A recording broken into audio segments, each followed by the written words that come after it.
मागील वर्षी झालेल्या अतिवृष्टी पूर परिस्थितीमुळे झालेल्या पिकांच्या नुकसानीपोटी नांदेड जिल्ह्याला सर्वाधिक 813 कोटी रुपये पीक विमा मिळाला। आणखी 21 मंडळांचा तब्बल 100 कोटी रुपयांचा विमा अजून येणे बाकी आहे।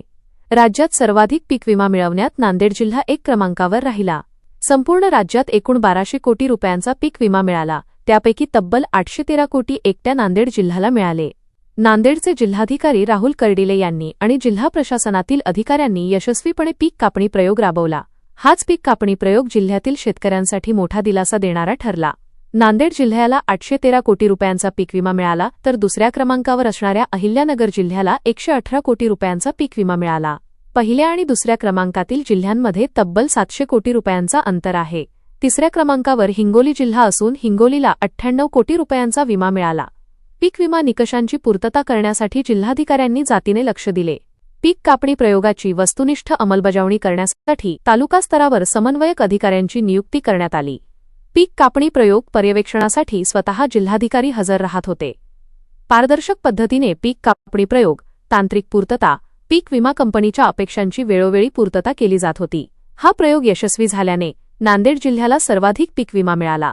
पीक विमा मिळाल्याने शेतकऱ्यांना मोठा दिलासा मिळाला। विशेष म्हणजे पीक कापणी प्रयोग यशस्वीपणे राबवल्याने नांदेड जिल्ह्याला मोठ्या प्रमाणात पीक विमा मिळाला। पीक विम्याचा हा नांदेड पॅटर्न राज्यभरात राबवण्याची गरज आहे।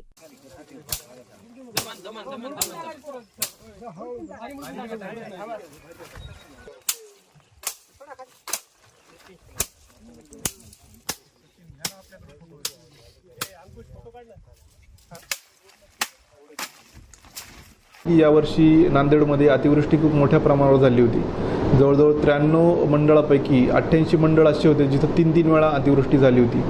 आणि त्यात दुसरी गोष्ट म्हणजे यावेळेस विम्याचे जे निकष आहेत ते 5 ट्रिगर पूर्वी असायचे, ते आता फक्त पीक कापणी प्रयोग हा एकच ट्रिगर केल्यामुळं ते पीक कापणी प्रयोग खूप केअरफुली करणं आवश्यक होतं विमा मिळण्याच्या दृष्टिकोनातून।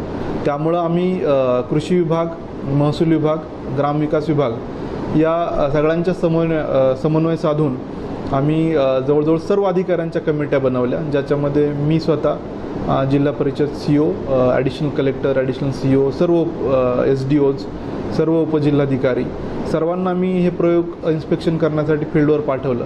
आणि त्यामुळं जनरली हे बऱ्याचदा प्रयोग केअरफुली होत नाही किंवा त्यामध्ये नजरचुकीने काही आकडे जर जास्त भरले गेले तर तो संपूर्ण मंडळ वंचित राहण्याची शक्यता पण असते। त्यामुळं असं कुठलं होऊ नये आणि प्रत्येक डेटा जो आहे तो एकदम ट्रान्सपरंटली केअरफुली मॉनिटर व्हावा म्हणून आम्ही हा सगळा डेली एक्झरसाईज करत होतो। ते आकडे आम्ही डेली घेत होतो आणि ज्या ठिकाणी सुरुवातीलाच आम्हाला काही अडचणी जाणवल्या की काही ठिकाणी मिश्र पिकं दाखवले नाही किंवा तक्ता 1, तक्ता 2च्या पद्धतीमध्ये काहीतरी चूक झाली आहे आणि विमा कंपन्यांनी ऑब्जेक्शन घेतलेले आहेत, ते आम्ही लगेच अभ्यास करून रोज VCमध्ये अशा चुका टाळण्यासाठी आमच्या अधिकाऱ्यांना सांगत होतो ग्राउंडवर, जेणेकरून त्यांनी अशा कुठल्याही तांत्रिक चुका कमीत कमी होतील किंवा होणार नाहीत अशा पद्धतीने काम केलं। आणि त्यामुळं आपला जो डेटा आहे नुकसानीचा तो फार व्यवस्थितरित्या रिफ्लेक्ट झाला आणि जेणेकरून जवळजवळ 1200 कोटीच्या आसपास पूर्ण राज्याला जो खरीप नुकसानीचा विमा मिळाला आहे त्यापैकी 813 कोटी एकट्या नांदेडला तो मिळालेला आहे। त्यामुळं या सगळ्या समन्वयाचं किंवा ह्या डेली मॉनिटरिंग जे पीक कापणीचं होत होतं याच्यामध्ये फार मोठा रोल आहे। त्यामुळे मी सर्व कर्मचाऱ्यांचं, अधिकाऱ्यांचं याच्यामध्ये आभार व्यक्त करतो।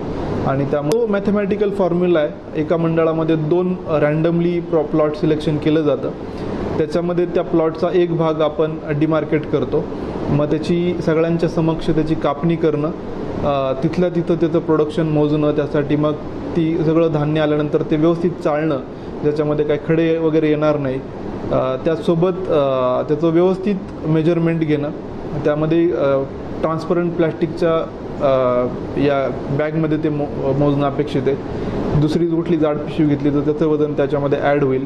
तर या सगळ्या गोष्टी फार केअरफुली केल्या जातात। त्यात मिश्र पीक असेल तर ते पण नोंदवणं, या सगळ्या गोष्टी व्यवस्थित केल्या गेल्या। त्यावेळेस आम्ही आधी सगळं खबरदारी घेतली, मीटिंग घेतल्या आणि डेली रोजचे आकडे आम्ही बघत होतो, डेली काय ऑब्जेक्शन घेतलेत का विमा कंपन्यांनी हेही मॉनिटर करत होतो। त्यामुळे असे ऑब्जेक्शन आमच्याकडं अत्यंत कमी प्रमाणात झाले आणि त्यामुळं खूप जो दिलासा आहे तो मिळू शकला।